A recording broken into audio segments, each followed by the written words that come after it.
Good evening यार रानी, सत्यम, निखिल, डॉली, साची, मनीष, तृप्ति। अभी आ रही होगी।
गुड इवनिंग मनीषा,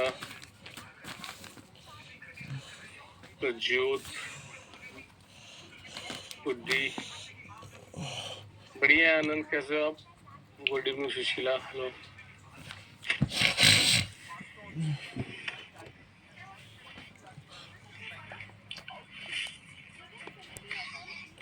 आ जाओ जल्दी से, सब लोग फिर शुरू करते हैं।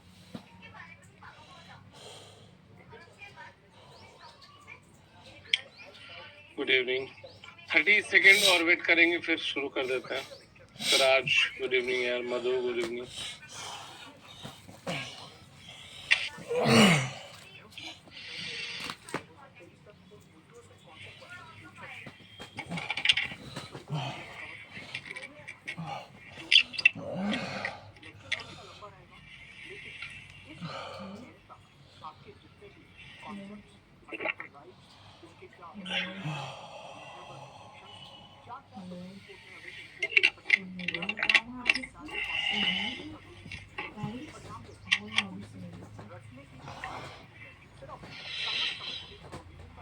प्राची वो कराएंगे, एक्चुअली मेरी बात हुई थी कल टीम से, तो मैंने बोला है कि डॉक्यूमेंट, किसी डॉक्यूमेंट के साथ ही वो जोड़ दें, तो वो जोड़ देंगे। उनसे मेरी बात हुई है, तो वो नहीं भी जोड़ेंगे तो मुझे लास्ट क्लास से पहले तक एक बार बता दीजिएगा, तो मैं खुद जोड़ दूंगा। आप समझो प्राची, बात क्या है कि मुझे मिली है टोटल 14 क्लासेस, मतलब 14 डे की क्लासेस, और मेरे पास दिन है सिर्फ 11। तो जो टॉपिक है अपने वो छूट जाएंगे। मैं कोशिश ये करता हूँ, हेलो शालू, हेलो मोनी, गुड इवनिंग यार। मैं कोशिश ये हमेशा करता हूँ कि टॉपिक कोई ना छूटे। रिवीजन के लिए जो इम्पोर्टेंट होता है मैं समझाता हूँ। मैं ऐसे बहुत सारी चीजों को लिखा के पढ़ा के समझा सकता था, पर वो संभव ना होता, इसीलिए मैंने जो पीपीटी है मैं उसके द्वारा ही समझाता हूँ, ताकि आपका भी कोई पॉइंट छूटे ना, और मैं उसको कम से कम समझा सकूं। आपको कभी भी कोई कंफ्यूजन हो आप मेरे से पूछते रहो, ठीक है? वैसे मैं जब पढ़ाता हूँ, सबको पता है मेरे पढ़ाने का तरीका, मैं आपको दिखा भी देता हूँ। जैसे मैं अमूमन जो मुझे लगता है कि मेरे लिए जो बेस्ट तरीका होता है, मैं अमूमन ऐसे पढ़ाता हूँ।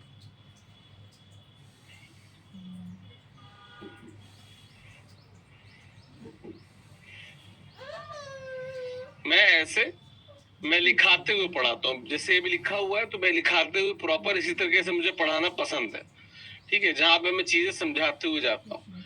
लेकिन अब मेरे पास यहाँ पे समय की थोड़ी स्कार्सिटी है, इसलिए थोड़ा सा मुझे लिमिटेड समय में जो हो सकता है मैं कोशिश करता हूँ कि वो करूँ, ठीक है।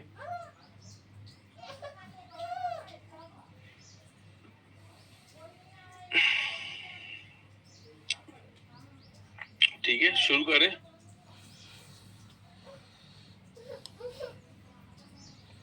चलो, तो अगर हमने कल प्रेसिडेंट को शुरू किया हुआ था, ठीक है, प्रेसिडेंट में एक लेवल तक हम लोग आ भी गए थे।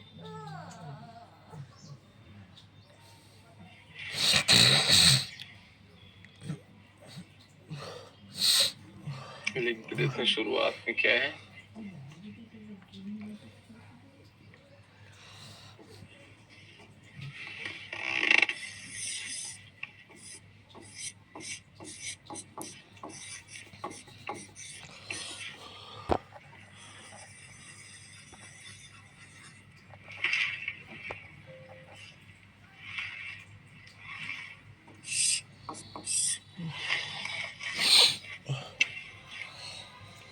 राष्ट्रपति हम लोग कर रहे थे और राष्ट्रपति में हम लोग कुछ आ गए थे, हमें वीटो तक हम लोग बात कर लिए थे, वीटो पे हमें बात करनी है आगे। कार्यकारी शक्तियां हो गई थी, विधायी शक्तियां हो गई थी, संसद की संयुक्त बैठक की बात हो गई थी, सीमाएं हो गई थी, तथ्य हो गया था, वीटो शक्ति पे था, ठीक है।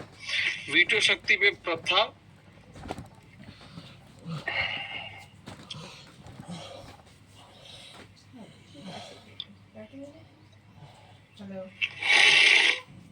तीन प्रकार के वीटो है जो हमें पढ़ने हैं, ठीक है।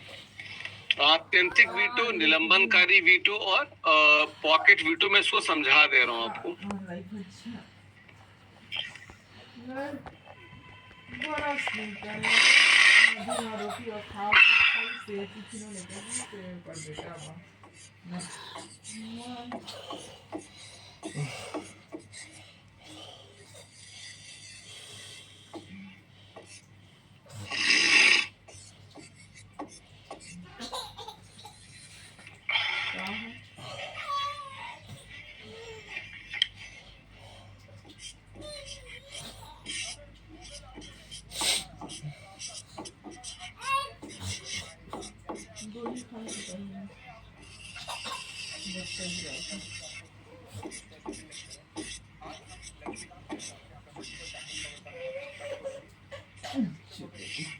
मेरी संदीप प्यारी तो मुठ मुठ के सरो दादी मेरे ब्लैंकेट वापरे तो इसको बचा लो रे तुम लोग।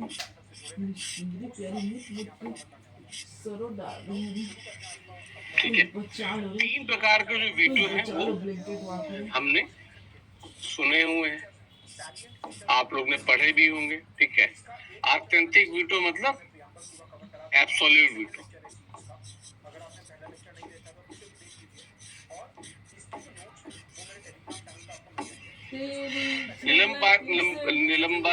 निलंबनकारी वीटो मतलब क्या? Suspensive veto.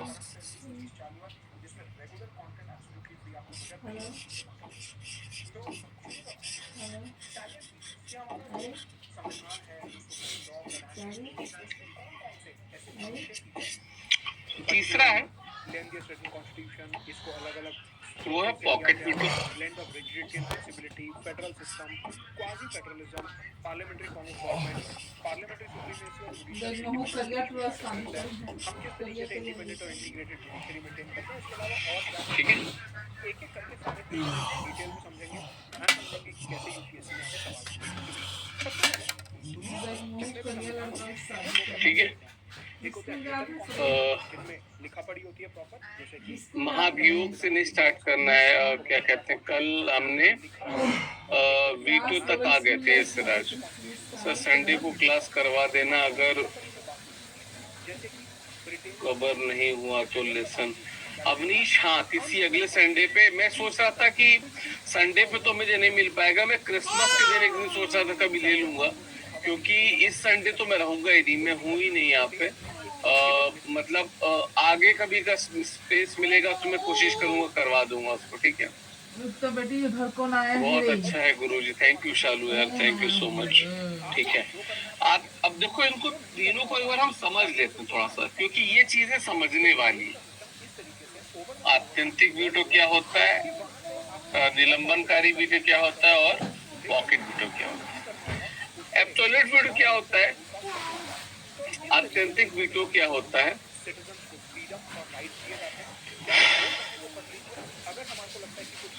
अगर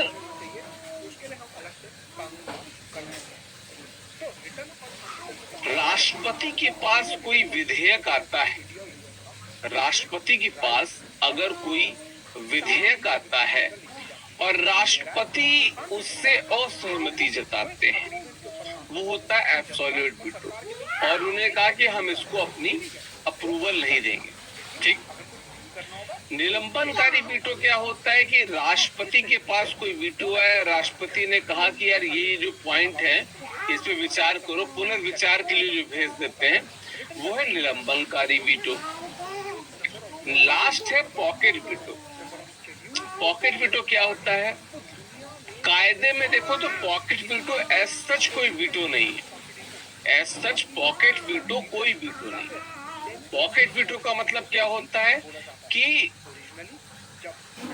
मान लो आज तारीख है 12 ना 13, आज तारीख है 13 दिसंबर। 13 दिसंबर को भारत की राष्ट्रपति श्रीमती द्रौपदी मुर्मू के पास में कोई विधेयक आया साइन करने के लिए, और द्रौपदी मुर्मू ने 5 दिन बाद उस पे साइन किया। तो ये जो विधेयक आने और साइन करने, अप्रूव करने तक के बीच का जो समय होता है, बेसिकली इसको पॉकेट कहते हैं। और कोई समय निर्धारित नहीं है भारत में राष्ट्रपति के लिए कि जिसके अंदर उसको साइन करके वापस भेजना ही है। जैसे अमेरिका में क्या है कि 10 दिन के अंदर उसको भेजना जरूरी है, भारत में ऐसा कुछ भी नहीं है, भारत में ऐसा कुछ भी नहीं है। तो यहाँ पे क्या है कि चाहे तो 6 महीने बाद भेजे, चाहे तो 7 महीने बाद भेजे। हालांकि चूंकि आजकल हमने कुछ मतलब बहुत वर्षों से एक चीज देखने में आ रही है, एक मिनट,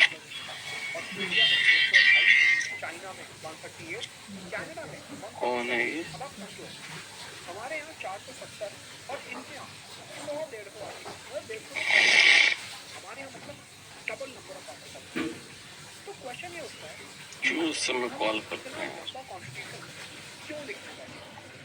उसका सबसे पहला कारण है, एक मिनट रुक जाना है जरा, इनको जरा समझा दो। मतलब क्लास के बीच में कॉल, यार मुझे यही लगता है कि बच्चे हैं बेचारे परेशान होते, पर मैंने बता रखा है ऑलरेडी इसके बारे में।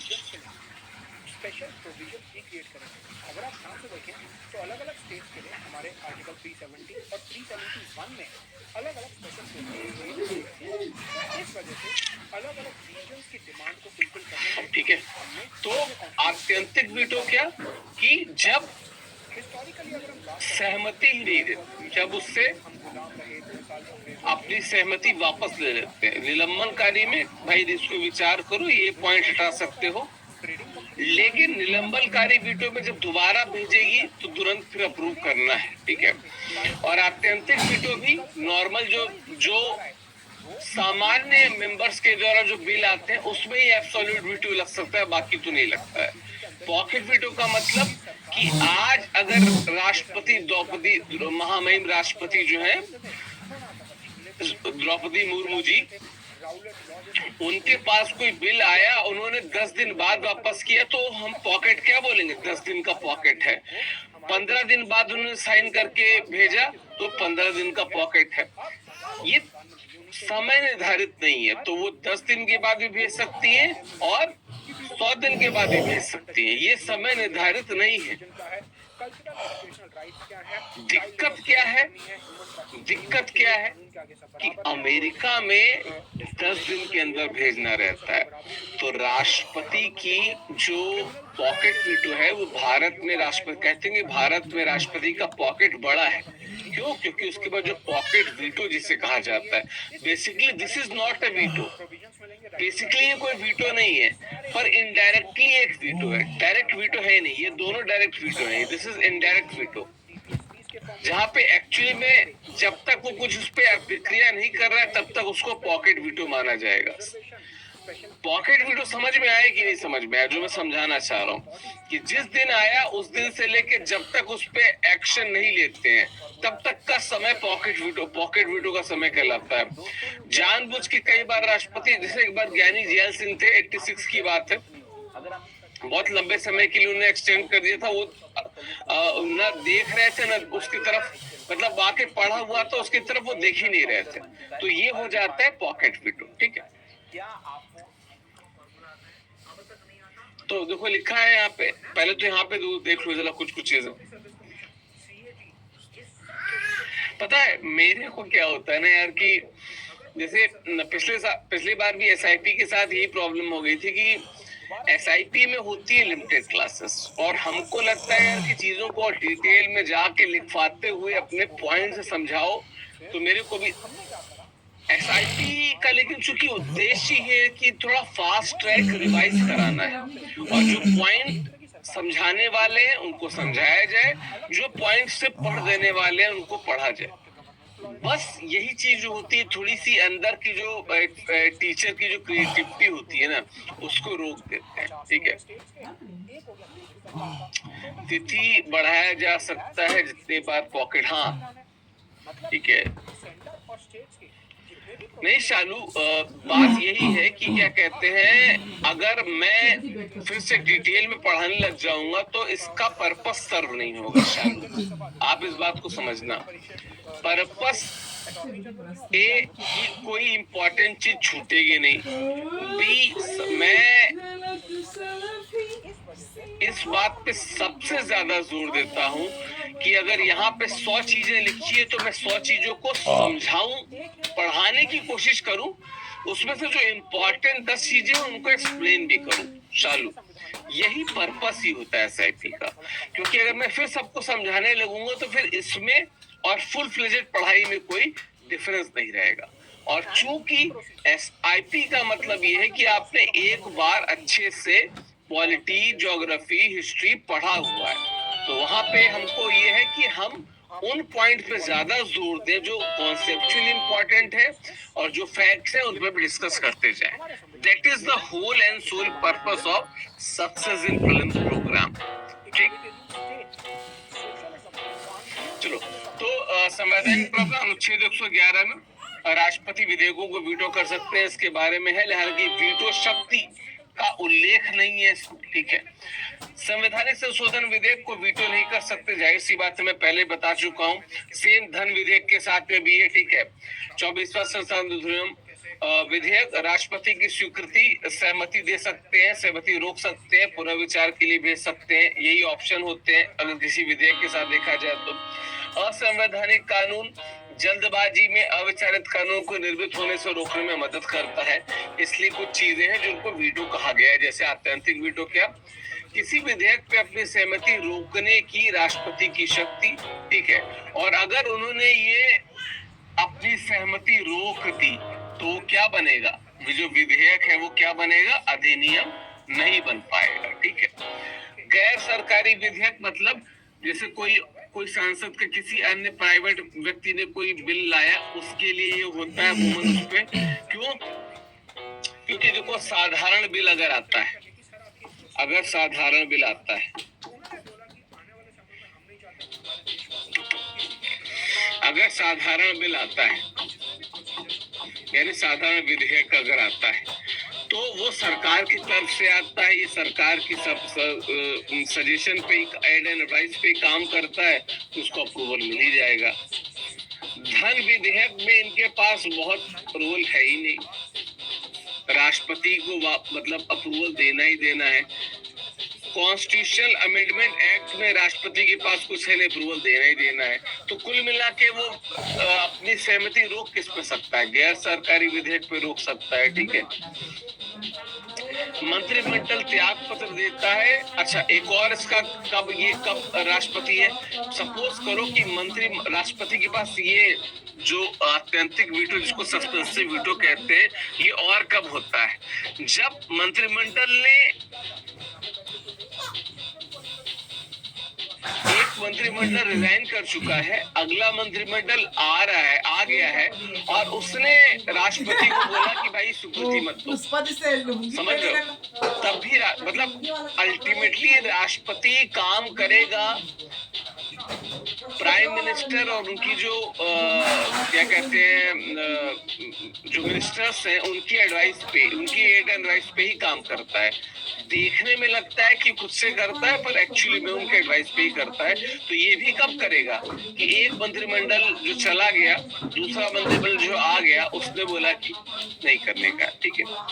अगला निलंबन। राष्ट्रपति विधेयक को संसद के पुनर्विचार के लिए लौटा सकता है, इस पे ध्यान देना। संसद संशोधन के साथ बिना परिवर्तन के विधेयक को भी फिर से भेज सकती है।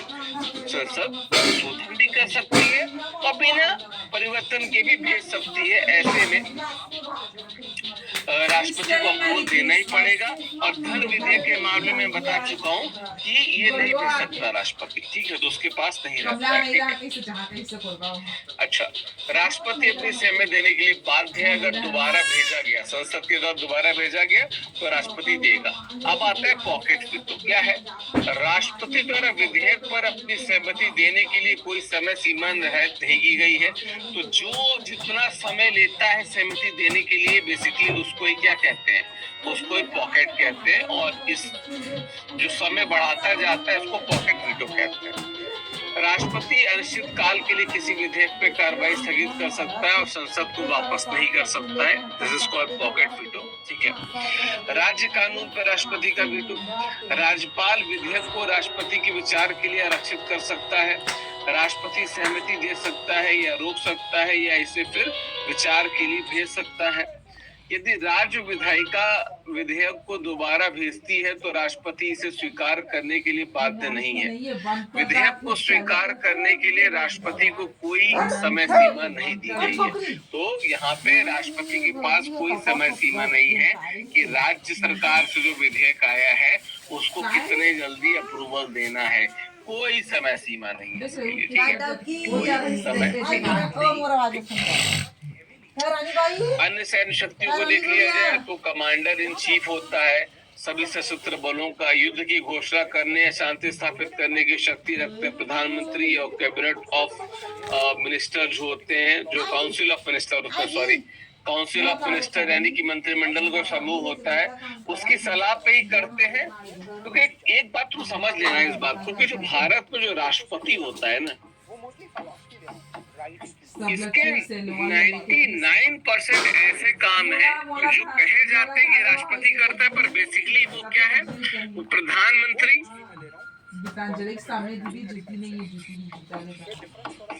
प्लस जो काउंसिल ऑफ मिनिस्टर है उनकी सलाह पे ही करता है। 99% काम ऐसे होते हैं जो उनकी सलाह पे करता है। ऐसा देखने में लगता है कि अपने से कर रहा है, पर बेसिकली वो काउंसिल ऑफ मिनिस्टर की सलाह पे ही करता है, ठीक है। कूटनीतिक शक्तियां क्या है? विदेशों के साथ सभी देशों के जो समझौते पे राष्ट्रपति के नाम से हस्ताक्षर किए जाते हैं। राजदूतों की नियुक्ति करता है। विदेशी राजनीतिक प्रतिनिधियों का स्वागत करता है। वित्तीय शक्तियां क्या है? धन विधेयकों को पेश करने के लिए राष्ट्रपति की पूर्व सिफारिश की आवश्यकता होती है, मैं पहले बता चुका हूँ। किसी भी अप्रत्याशित व्यय को पूरा करने के लिए आकस्मिक निधि से अग्रिम भुगतान कर सकता है। संसद के समक्ष वार्षिक वित्तीय विवरण जो बजट होता है उसको प्रस्तुत करता है, ठीक है। प्रत्येक 5 वर्ष में एक वित्त आयोग का गठन किया जाता है। अनुच्छेद 280 आपको कल मैंने बताया था, वहां से होता है। और क्या हो जाता है? जो CAG,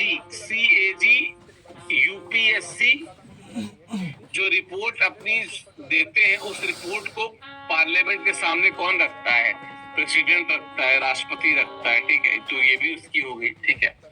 आपातकालीन शक्तियां क्या है?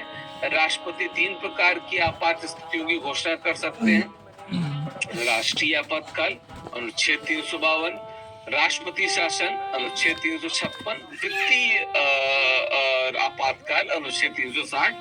हालांकि 356 के अलावा 365 भी है, जहां पे अगर राज्य जो है वो केंद्र के अनुदेशों को नहीं मानता है तो भी आपातकाल लगाया जा सकता है, ठीक है। न्यायिक शक्तियां क्या है? राष्ट्रपति किसी भी कानूनी या तथ्य संबंधी प्रश्न पे सर्वोच्च न्यायालय से क्या कर सकता है? सलाह ले सकता है। ये अनुच्छेद है ना 143, इसको याद रख लेना। हम लोग तो 143 आपको पता है ना कि एक चीज होती है जिसको आई लव यू जैसे कहते हैं, तो आई लव यू इसको करते थे, तो लोग कहते थे कि 143 का मतलब क्या होता है कि कहीं ना कहीं राष्ट्रपति और जो उच्चतम न्यायालय के बीच में जो एक रिलेशन होता है उसको मजबूत करता है, ठीक है, तो सलाह ले सकता है। लेकिन सर्वोच्च न्यायालय या उच्चतम न्यायालय जो सलाह देता है वो सलाह क्या होती है? बाध्यकारी नहीं होती, ठीक है। क्षमा प्रदान करने, परिहार, लघुकरण और विराम की शक्ति हम नीचे मतलब जो चीजें अभी देखेंगे, तो जैसे जो पार्डनिंग पावर है उसकी बात हो रही है, ठीक है। बजट तो फाइनेंस मिनिस्टर पेश करती है, समझा नहीं है सर? पति हस्बैंड जैसी हालत है उसकी, मतलब सत्येंद्र, मतलब ऐसे तो सही आप कह रहे हो पर है नहीं। Article 74, yes. भूपेंद्र समझ में नहीं आया, आप एक बार पूछोगे वापस से, आप क्या पूछना चाह रहे हो? भूपेंद्र एक बार फिर से आप पूछना चाहोगे?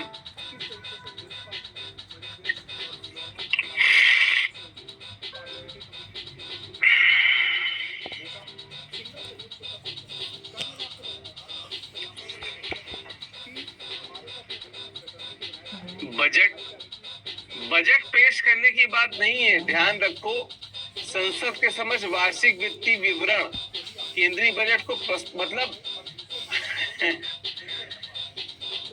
भूपेंद्र जो बजट प्रस्तुत करता है, बजट के बारे में समझाता है, वो होता है फाइनेंस मिनिस्टर। संसद के समक्ष रखने वाली जो बात होती है ना, कि मतलब वो एक प्रोटोकॉल होता है, एज अ प्रोसेस नहीं तुम देखोगे, लेकिन प्रोटोकॉल के तौर पे उसे देखोगे भूपेंद्र, वैसा होता है जैसे कि उनके नाम पे ही होता है, कुछ ऐसा समझो भूपेंद्र, ठीक है। क्लियर भूपेंद्र जी? फिर आगे हम लोग पार्डनिंग पावर्स में चले, समाधान शक्तियों पे।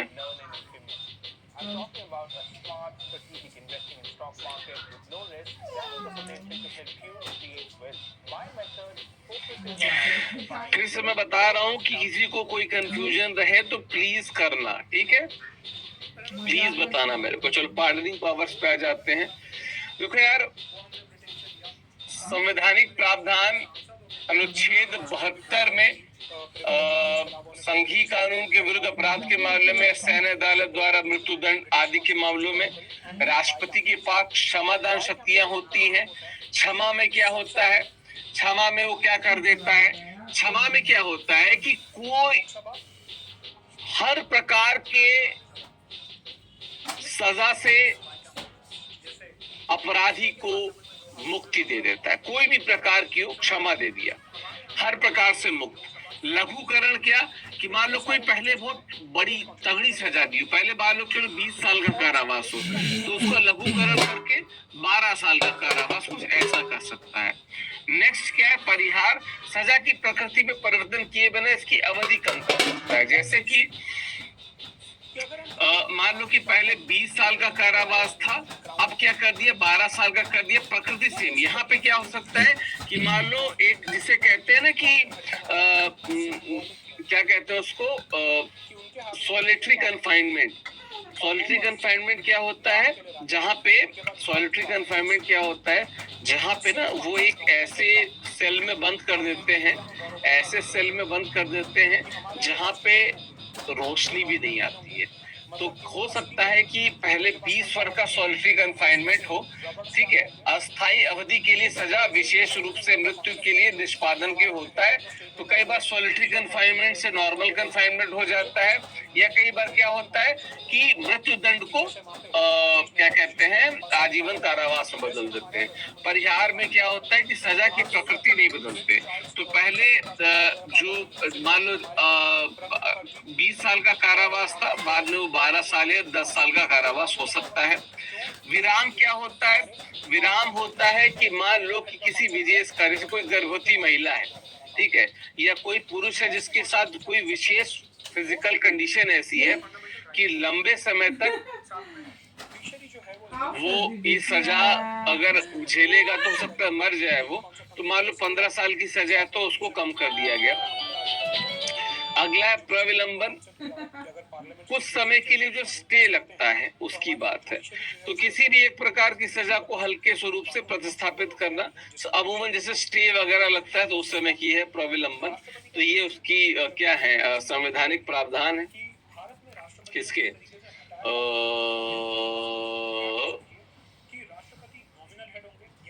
क्षमादान के, पार्डनिंग के। एक मिनट रुकना यार। राष्ट्रपति और राज्यपाल की क्षमादान शक्तियों के बीच में तुलना एक बार देख लेते हैं।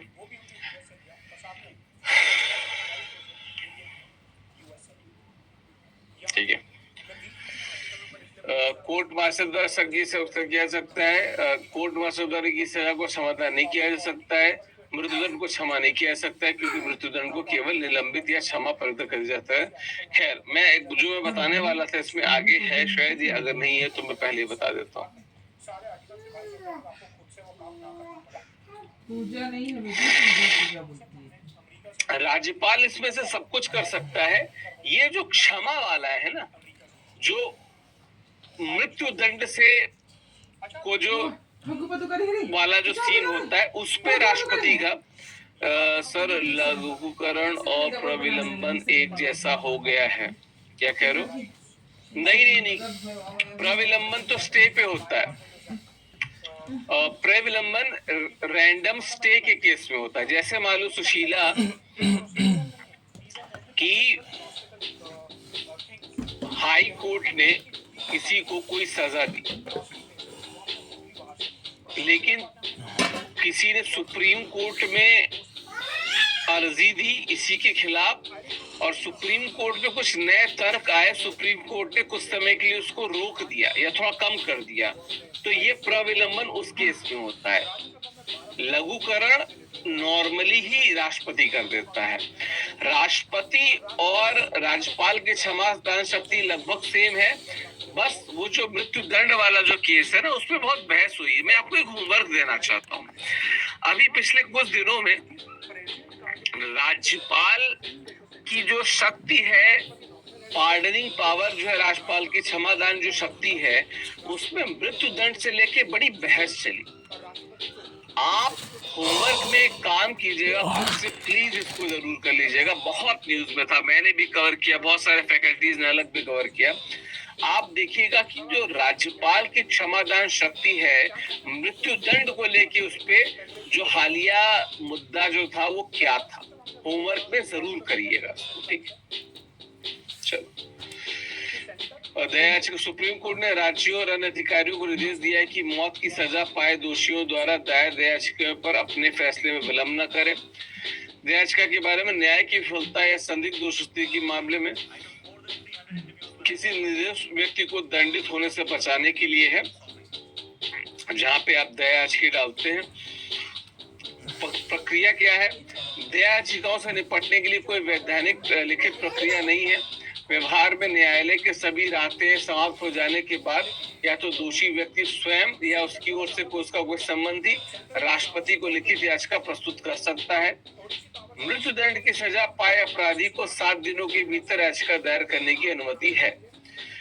राष्ट्रपति की ओर से याचिकाएं राष्ट्रपति सचिवालय द्वारा प्राप्त की जाती है, जिन्हें बाद में उनकी टिप्पणियों और सिफारिशों के लिए गृह मंत्रालय भेज दिया जाता है। गृह मंत्रालय संबंधित राज्य सरकार के परामर्श से याचिका के गुण दोष पर चर्चा करता है। परामर्श के बाद गृह मंत्री द्वारा सिफारिशें की जाती हैं और फिर याचिका को राष्ट्रपति के निर्णय के लिए वापस भेज दिया जाता है। क्या दया याचिकाओं में न्यायिक समीक्षा संभव है? यस। राष्ट्रपति की क्षमा और स्वीकृति विलंब न्यायिक समीक्षा के अधीन है। तो अगर राष्ट्रपति ने किसी दया याचिका को खारिज कर दिया तो जुडिशियल रिव्यू हो सकता है, सुप्रीम कोर्ट इसको क्रॉस एग्जामिन कर सकती है। ठीक है, यदि अनुच्छेद 72 के तहत राष्ट्रपति द्वारा लिए गए निर्णय की प्रक्रिया मनमानी या अनुचित नहीं थी तो न्यायालय हस्तक्षेप नहीं करता है। मतलब न्याय एक बार देखता है कि कहीं ये मनमानी तो नहीं है। अगर ये अनुचित या मनमानी है तो न्यायालय उसको रोक सकता है। न्यायालय उसको क्या कर सकता है? रोक सकता है। ठीक है, राष्ट्रपति के संवैधानिक स्थिति अनुच्छेद 53 संघ की कार्यकारी शक्ति राष्ट्रपति में निहित होती है। बहुत इंपॉर्टेंट आर्टिकल है। देखो यार, अनुच्छेद 53 उसके अलावा 70 से लेके 75 तक सभी इंपॉर्टेंट है, हालांकि बीच में अलग से बताऊंगा भी। अनुच्छेद 74 कहता है कि मंत्रिपरिषद की सहायता और सलाह बाध्यकारी है। जो 42वां संविधान संशोधन था पुनः विचार के लिए भेजा जा सकता है। जो 44वां संविधान संशोधन था, देखो ना, इसमें बोला गया कि बिल्कुल बाध्यकारी है, राष्ट्रपति को काम करना पड़ेगा। इसमें कहा गया कि नहीं, संशोधन के लिए पुनः विचार के लिए भेजा जा सकता है। तो 44वां संविधान संशोधन हर जगह 42वें के लिए एंटीडोट के रूप में काम करता है। 42वें के लिए किसके रूप में काम करता है? एंटीडोट के रूप में। मतलब कई जगह पे 42वां संविधान संशोधन जो था, जो मैंने आपको कहा था कि आप पढ़िएगा जरूर, वो कई बार क्या होता है, कई बार एक सीमा से आगे चला जाता है। तो उसको वापस सीमा में लाने के लिए 44वां संविधान संशोधन आप जरूर देखिएगा। ठीक है, अनुच्छेद 75 क्लॉज 3 यानी 75(3) क्या कहता है कि मंत्रिपरिषद का लोकसभा के प्रति सामूहिक उत्तरदायित्व है। ठीक है, लोकसभा के प्रति सामूहिक उत्तरदायित्व, इस शब्द पे देखना, जैसे कि अगर मान लो कि एक प्रधानमंत्री है, वो खुद में एक मंत्री है, साथ में उनके कुछ cabinet ministry, home minister, defence minister, क्या कहते हैं, फाइनेंस मिनिस्टर, ठीक है, क्या कहते हैं, मिनिस्टर ऑफ एक्सटर्नल अफेयर्स, इस प्रकार के 5-6 मंत्र है। तो ये सब सामूहिक रूप से उत्तरदायी हैं। इनमें से कोई भी अगर फेल हुआ, कोई भी किसी ने भी अगर कॉन्फिडेंस खोया, तो पूरा का पूरा मंत्रिमंडल जो है वो रद्द हो जाएगा और सरकार कोलैप्स हो जाएगी। ठीक है, अनुच्छेद 78 प्रधानमंत्री भारत के राष्ट्रपति को कानून नीतियों की जानकारी देंगे। राष्ट्रपति सरकार से कोई भी जानकारी मांग सकता है। राष्ट्रपति मंत्रियों के निर्णय को मंत्रिपरिषद के विचारार्थ प्रस्तुत कर सकता है। ठीक है, बेसिकली मैं फिर से बता दूं आपको कि अभी भी चाहे जितना भी कह लिया जाए, 99% जो काम राष्ट्रपति भाई साहब करेंगे, महामहिम राष्ट्रपति करेंगे, वो प्रधानमंत्री plus cabinet council of minister जो COM उनकी राय पे ही करते हैं, उनकी एड एंड एडवाइस करेंगे। 1% ऐसे काम है, मतलब निजी काम तो सब अपने मन से ही करें, निजी काम के लिए उनको कैबिनेट काउंसिल ऑफ मिनिस्टर की जरूरत नहीं है, पर जो बेसिक काम है, जो सरकारी काम है, उसके लिए उनको cabinet council of minister, bar cabinet बोल रहा हूँ, काउंसिल ऑफ मिनिस्टर की जरूरत पड़ती है। ठीक है, राष्ट्रपति की विवेकाधीन शक्तियां क्या है? कोई संवैधानिक विवेकाधिकार नहीं है। निम्नलिखित मामलों में परिस्थिति जन विवेकाधिकार की स्वतंत्रता है। संसद के अनिश्चित यानी कि त्रिशंकु होने की स्थिति में प्रधानमंत्री की नियुक्ति करना। तो अगर यहाँ पे देखो, यहाँ पे विवेकाधीन शक्तियां आ गई, जहाँ राष्ट्रपति अपने विवेक का काम कर सकते। सपोज करो कि अल्फा बीटा गामा 3 पार्टियां हैं। ठीक है, अल्फा बीटा गामा 3 पार्टियां हैं और राष्ट्रपति को ये दिख रहा है कि अल्फा बीटा और गामा तीनों के बीच फंस रहा है।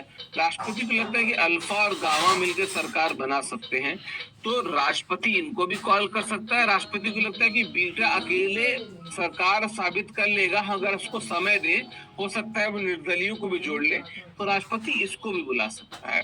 ये राष्ट्रपति के विवेक पर निर्भर करता है। अमूमन हम सबको पहले से पता रहता है कि राष्ट्रपति चूंकि कहीं ना कहीं किसी न किसी पार्टी द्वारा प्रपोज भी राष्ट्रपति बनते हैं, तो कई बार दिख जाता है कि राष्ट्रपति किसी एक पार्टी का थोड़ा सा ज्यादा फेवर करता है। हालांकि ये कंडीशन अभी तक भारत में अमूमन आई नहीं है, उस तरीके से नहीं है जिस तरीके से मैं कह रहा हूँ, पर राज्यपाल की स्थिति में इस तरह की चीजें देखने को मिलती हैं। हालांकि फिर से वही बात कि जो पार्टी मजबूत होती है या जो पार्टियों का समूह मजबूत होता है, अल्टीमेटली सरकार में तो वही आना है, वरना फिर लिप्स मिसमैच नहीं हो रहा है। मौसम मुझे तो सही दिख रहा है यहाँ पे। आप लोग बताओ यार, लिप मिसमैच हो रहा है तो मैं रिफ्रेश कर दूं, मुझे तो ठीक दिख रहा है।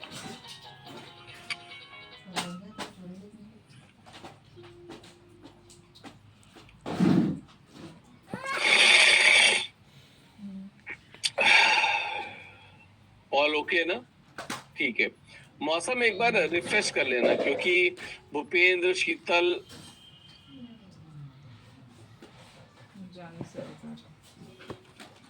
गुड्डी, आनंद, फाल्गुनी कह रहे नहीं हो रहा है, नेट का ही बाकी सब लोग कह रहे हैं ऑल क्लियर।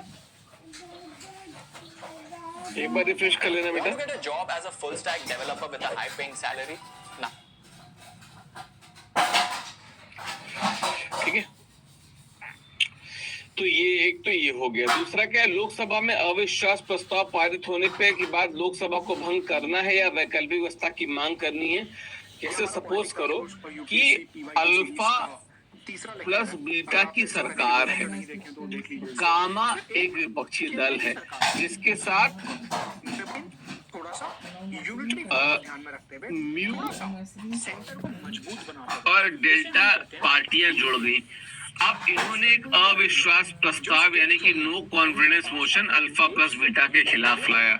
अब अल्फा और बीटा अगर अविश्वास प्रस्ताव उनके खिलाफ जो था वो पारित हो गया, तो अब अल्फा बीटा को की जो सरकार है उसको भंग करना है या नहीं, ये जो निर्णय होगा ये किसके पास होगा? राष्ट्रपति के पास होगा। यानी कि उनको भंग करना है या एक वैकल्पिक व्यवस्था, या उनको समय दे दो थोड़ा सा, तो ये भी राष्ट्रपति की विवेकाधीन शक्तियों में शामिल है।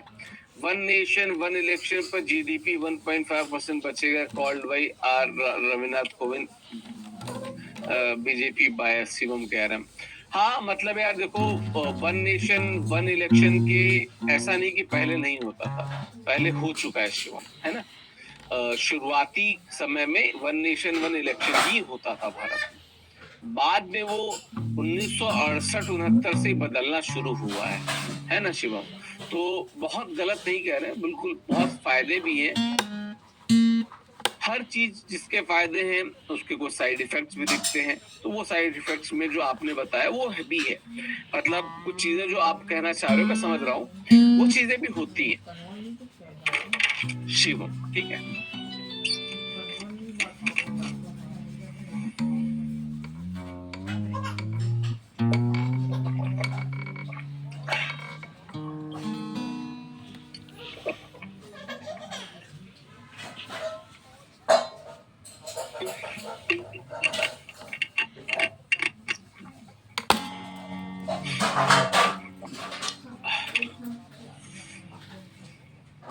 एक तो रुक जाना यार,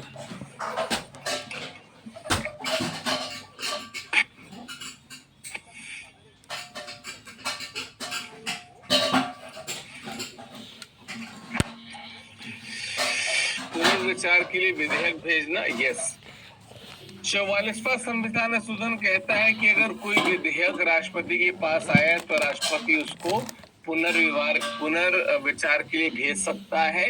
लेकिन हम सबको पता है कि अगर उस विधेयक को दोबारा पारित करके राष्ट्रपति के पास भेजा गया तो अनुमति देने के लिए बाध्य है।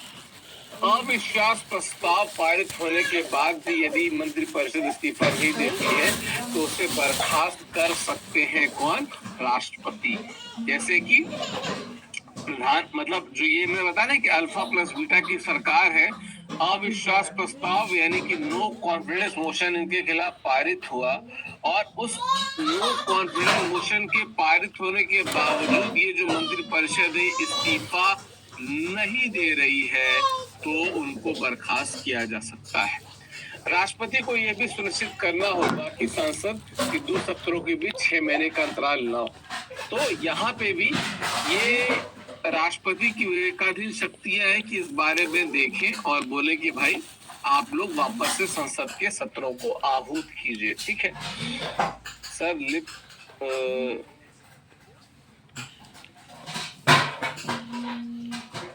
स्पीड से बोलते हैं सर जी, तभी लिप मैच नहीं करता है। ऐसे नहीं होता है। अच्छा ठीक है, चलो उपराष्ट्रपति के बारे में देख लेते हैं। भारत में दूसरा सर्वोच्च संवैधानिक पद है उपराष्ट्रपति का। वरीयता क्रम क्या है? राष्ट्रपति के बाद दूसरा स्थान है। कौन इस समय राष्ट्रपति? डॉक्टर जो जगदीप धनखड़ जी है। जगदीप धनखड़ साहब जो भारत के उपराष्ट्रपति हैं। आप सबको पता है कि इनके खिलाफ एक अविश्वास प्रस्ताव लाने की तैयारी है, पर चूंकि 20 दिसंबर तक ही शीतकालीन सत्र चलेगा, तो 20 दिसंबर तक ही शीतकालीन सत्र चलेगा, तो कहीं ना कहीं अब तो पॉसिबल संभव नहीं है कि उनके खिलाफ जो है वो आ जाए, पर एक मुहिम शुरू हो जाएगी तो शायद अगले बार ये लोग करें। अब भाई विपक्ष चाहे तो करे, और हम सबको पता है कि विपक्ष से कई बार कोशिश की है अविश्वास प्रस्ताव लाने की, पर कभी भी इसमें सफल तो हो नहीं पाया है अभी इस दौरान पे। तो चलो, तो वही है, राज्यसभा के पदेन सभापति होते हैं, राज्यसभा के पदेन सभापति होते हैं, लेकिन राज्यसभा के मेंबर नहीं होते हैं। योग्यता क्या होती है? संवैधानिक आवश्यकता 35 वर्ष कि कम के न हो से ज्यादा हो, भारत के नागरिक हो, राज्यसभा का सदस्य बने। जैसे राष्ट्रपति के साथ क्या है, लोकसभा वाला है, इसके राज्यसभा का है। राज्यसभा के सदस्य बनने की अर्हता रखते हो, लाभ का कोई पद धारण नहीं करते हो। इसके अलावा 20 निर्वाचकों यानी प्रस्तावकों और 20 समर्थकों यानी कि प्रपोजर्स एंड सेकेंडर्स की अनुमोदन की आवश्यकता होती है। जमानत राशि इनकी भी 15,000 रुपए होती है। अगर जब्त हो गई तो ये 15,000 गए पानी में। ठीक। निर्वाचन प्रणाली अप्रत्यक्ष निर्वाचन होता है, बिल्कुल वही वाला जो राष्ट्रपति का होता है। एकल संक्रमणीय मत द्वारा आनुपातिक प्रतिनिधित्व।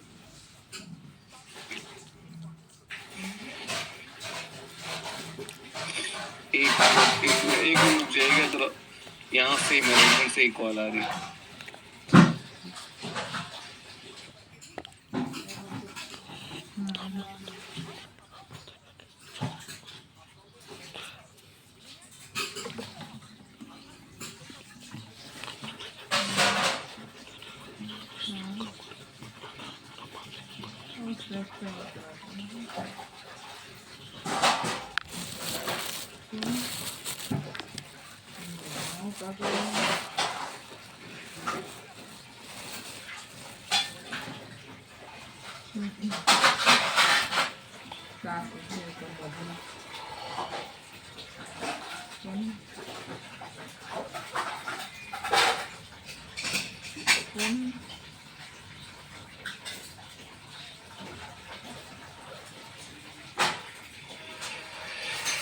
Do you want to allow your PC to be discovered by other PCs?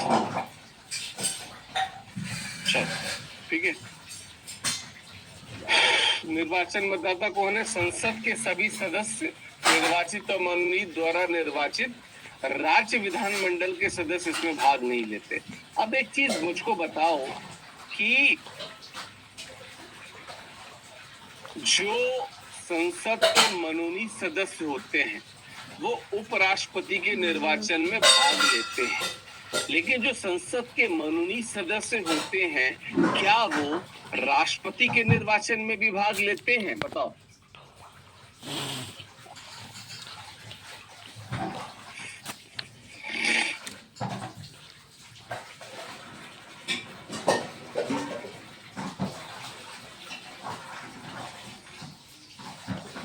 Yes, लेकिन जो राष्ट्रपति के खिलाफ महाभियोग लगता है उसमें वो लोग भाग लेते हैं। ठीक है, राष्ट्रपति के खिलाफ महाभियोग नहीं भाग लेते, इसराज गलत।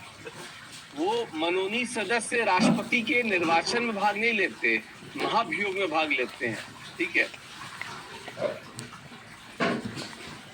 लेकिन सभी लोकसभा के में वो नहीं, जगदीप जी, हाँ वही शिवम है, ऐसा आप क्या बोलोगे, राजनीति होती है कुछ कुछ शिवम, अब क्या कर सकते हैं उसमें। कुछ चीजें ऐसी हैं जो बड़ी अजीब सी लगती हैं, पर ठीक है, ठीक है। यस फाल्गुनी, नहीं शालू, आप गलत जगह पे हो, ध्यान रखो इस बात को।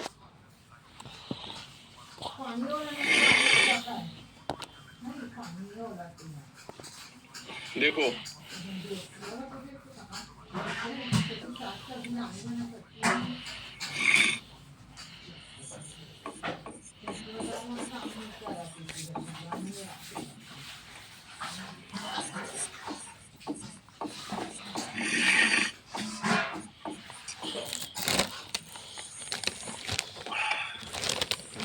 राष्ट्रपति की अगर बात की जाए तो इनके निर्वाचन में जो लोकसभा के प्लस राज्यसभा के सभी लोग भाग लेते हैं, ठीक है। और जो इलेक्टेड होते हैं, जो मनोनीत होते हैं, वो भाग नहीं लेते। लेकिन राष्ट्रपति का जो महाभियोग होता है ना, उसमें ये भाग लेते हैं। राष्ट्रपति में ये मनोनीत लोग भाग लेते हैं, ठीक है। महाभियोग का इसमें जस्ट लिखा भी होगा, ठीक है। यही चीज जो मैं बता रहा था कि निर्वाचन में करते हैं, और राज्य विधानमंडल के लोग भी राष्ट्रपति में भाग लेते हैं, लेकिन इसमें नहीं भाग लेते।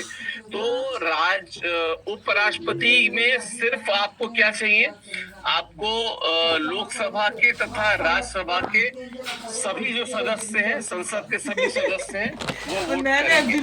निर्वाचन से संबंधित बात, इसका निर्णय सर्वोच्च न्यायालय द्वारा किया जाता है। कार्यकाल की अवधि 5 वर्ष की होती है, कितने भी बार उपराष्ट्रपति बन सकते हैं। शपथ या प्रतिज्ञा की सच्ची आस्था और निष्ठा रखना होता है, अपने पदों के कर्तव्यों को निष्ठा पूर्वक निर्वहन करना होता है। परिलब्धियां क्या होती है, संसद द्वारा निर्णय लिया जाता है। रिक्ति क्या होती है, कार्यकाल समाप्त या त्याग पत्र, कार्यकाल समाप्त हो गया तो रिक्ति हो गई, त्याग पत्र दे दी तो रिक्ति हो गई, निष्कासित कर दिया तो रिक्ति हो गई, मृत्यु हो गई तो रिक्ति हो गई।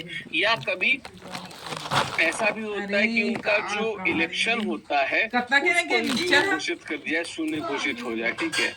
गुरु जी महाभियोग वाला में बोली थी, अच्छा शालू, ठीक है ठीक है ठीक है ठीक है, थैंक यू मतलब मुझे उसको दूसरे वाले के बारे में लग रहा था, ठीक है।